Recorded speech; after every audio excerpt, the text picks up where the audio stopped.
మీ దగ్గర ఏమున్నాయి? ఎన్నే సాకులు ఉన్నాయి? సాత్విక నీ దగ్గర ఎన్ని ఉన్నాయి? తరుణ్ నీ దగ్గర ఎన్ని ఉన్నాయి? సాత్విక తరుణ్ మీ ఇద్దరి దగ్గర 10 ఉన్నాయి. 10 ఎంత అవుతాయి సాయి? 20 ఎలా రాయగలవు? వచ్చా? ఇప్పుడు తరుణ్ నీ దగ్గర ఎన్ని ఉన్నాయి? ప్రేమ్ నీ దగ్గర ఎన్ని ఉన్నాయి? 10. ఇప్పుడు మీ ముగ్గురు దగ్గర ఎన్ని ఉన్నాయి? 3 10 పూర్ణ నీ దగ్గర ఎన్ని ఉన్నాయి? శశాంక్ నీ దగ్గర, మీ నలుగురు దగ్గర ఎన్ని ఉన్నాయి? మీరు ఎన్ని ఉన్నాయి లెక్కట్టండి. 1 10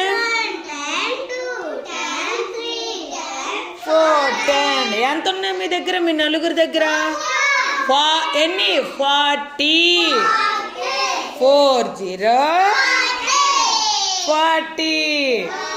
మీ దగ్గర ఎన్ని పదులు ఉన్నాయి? అన్ని కలిపితే మీ అందరి దగ్గర ఎన్ని ఉన్నాయి చెప్పండి. ఎన్ని ఉన్నాయి లెక్కట్టండి. 7 పదులు. ఎన్ని పదులు ఉన్నాయి? కౌంట్ చేయండి. సాత్విక 1 అను. 3 పూర్ణ నువ్వు 4. మీ అందరి దగ్గర ఎన్ని పదులు ఉన్నాయి? 70. ఎంత? Very good. అర్థమైందా?